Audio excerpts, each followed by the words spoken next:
Hey there, welcome to lesson 11.2. We're going to talk about area of trapezoids, rhombi, and kites. So if you saw the 11.1 video, we talked about area of parallelograms and triangles. So we're just going to use two more formulas for these shapes listed above.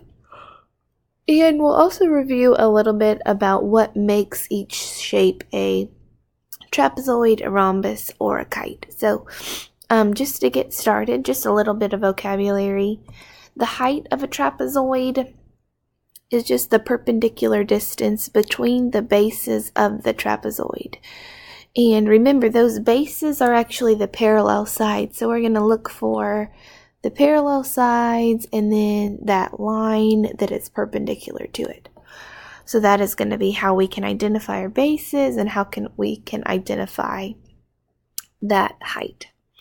Alright, so the area of a trapezoid, remember we are again in units squared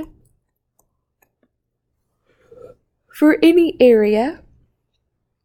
So I need to identify two bases and I need to identify the height. So my area is going to be 1/2 my height times my base plus 1 plus my base 2.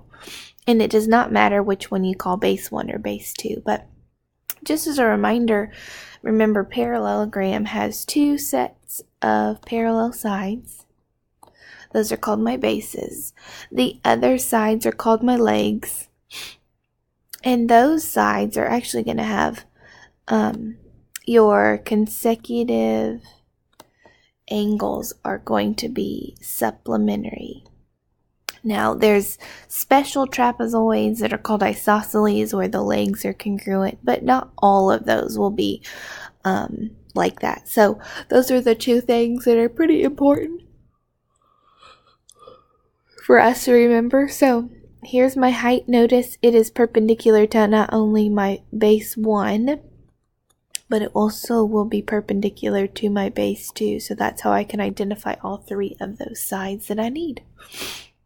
Alright, so let's try to use that formula above. Find the area of a steel used to make the side of the razor blade shown below. Alright, so I need to identify my height. So that's going to be that perpendicular line. So that's going to be my height. And there, of course, are my two bases. They're kind of easy to see sometimes. That's kind of nice.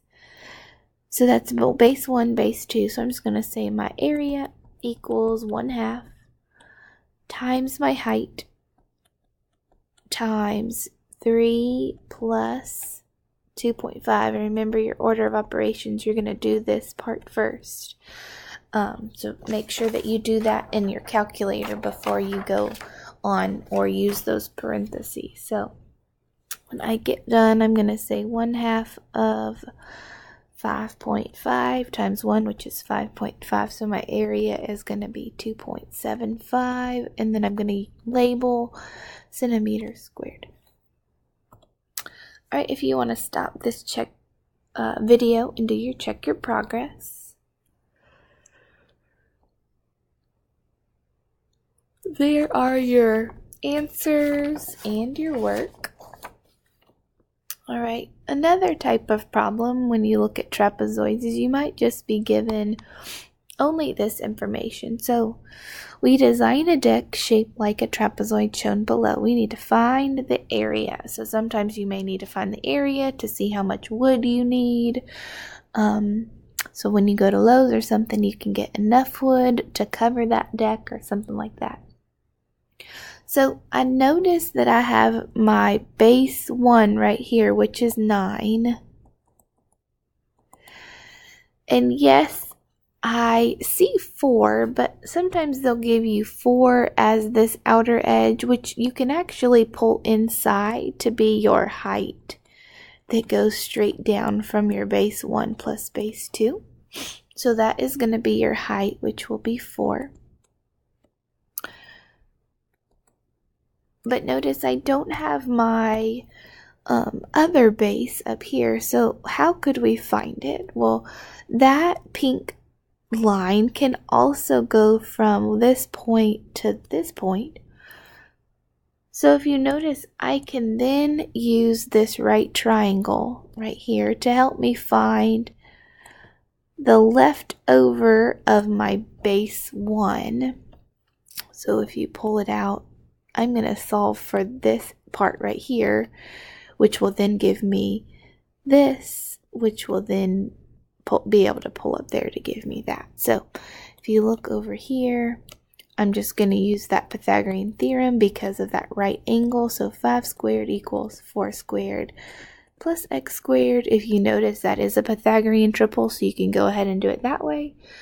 If you didn't notice that, that is perfectly fine too. So 9 squared equals x squared, so my x is going to equal 3. So what I was saying earlier is if this part equals 3, then this part would equal 9 minus 3, which would give me 6. So my base 2 up here is going to be 6 also. I'm just going to pull that straight up there. Alright, so a lot of going on over there. So my base 1 is 9. My base 2 is 6 because I used my Pythagorean theorem. And then my height is going to be 4. So once I find all of that, I'm just going to plug it into my formula. 1/2 my height. And then base 1 plus base 2. Remember to do that adding first in there. So my area equals 1/2 of 60. And then when I simplify it, it's going to be 30 feet squared. Alright, I would like you to stop this video and try your checkpoint of a problem that's like that. Right there is your answer. Alright, area of a rhombus and area of a kite. So let's review some of the things about a rhombus. Remember, rhombus, all my sides are congruent. My diagonals bisect each other.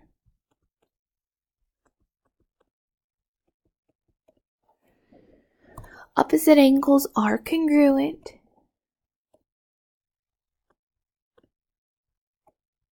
Which also means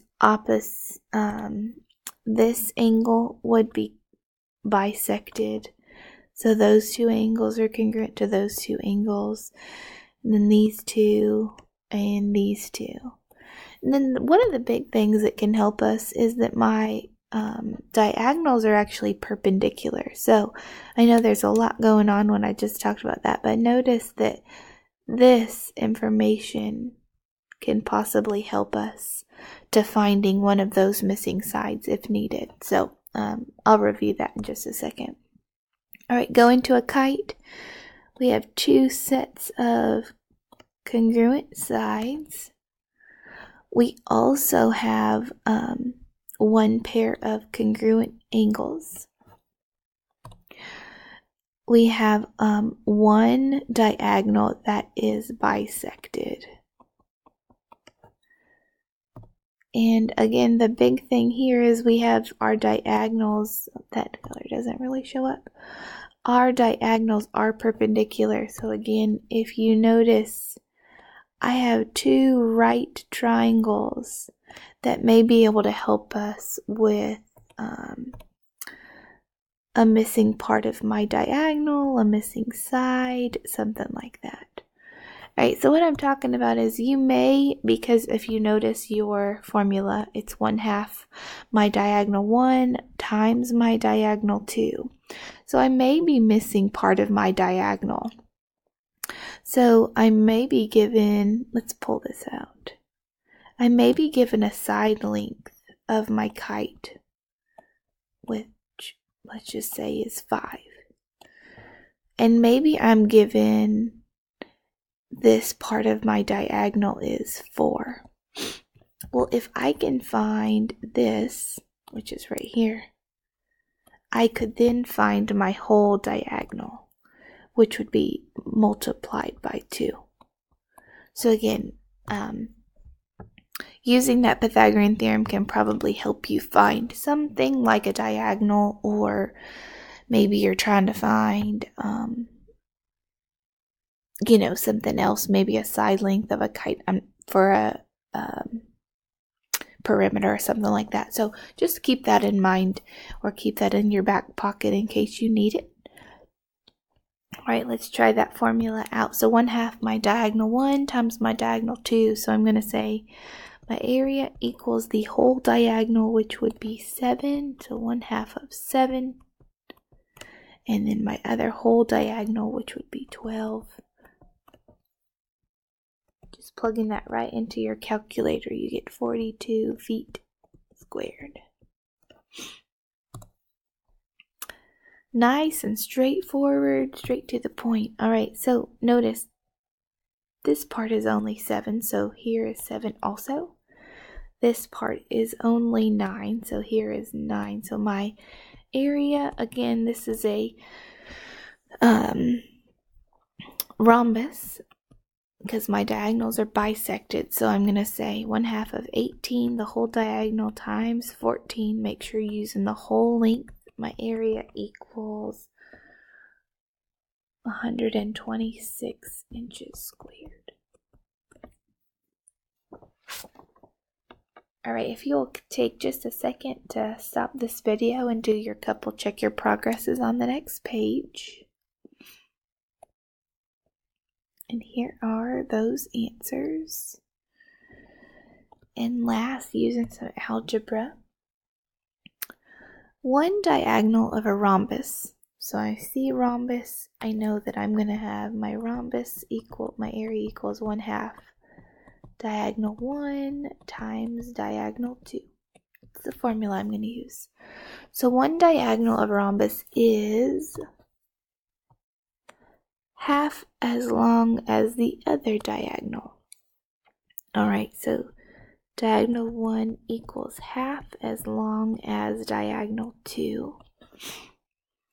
If the area of the rhombus is 64 square inches, what are the lengths of the diagonals? So I know what diagonal 1 is. Diagonal 2 will just equal itself, and my area equals 64 inches squared. So let's start by just plugging things in. So I'm going to start with my area. So 64 equals 1/2. Alright, diagonal 1 is going to turn into that. If the little 2's are getting you, you can say X. That is completely fine. Times diagonal 2. Which is right there. Alright, so if you did it as X, let's just say that was X and this equaled X, you could say, if that helps you, 64 equals 1/2 of diagonal 1, which is 1/2 X, times diagonal 2, which is X. That is totally fine. Alright, so a little order of operation, I'm just going to multiply right there. So 64 equals 1/4, and then everything is being multiplied. So I could think about multiplying d2, so that would be d2 squared. I'm going to get rid of my 1/4 by multiplying, let's use a different color, multiplying each side by 4/1. That would cancel out my 1/4. 64 times 4 gives me 256 equals my diagonal 2, which would be squared.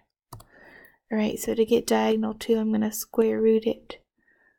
So my diagonal 2 would be 16 inches. Alright, so then if I plug it into there, my diagonal 1 would be 1/2 of that, so 8 inches.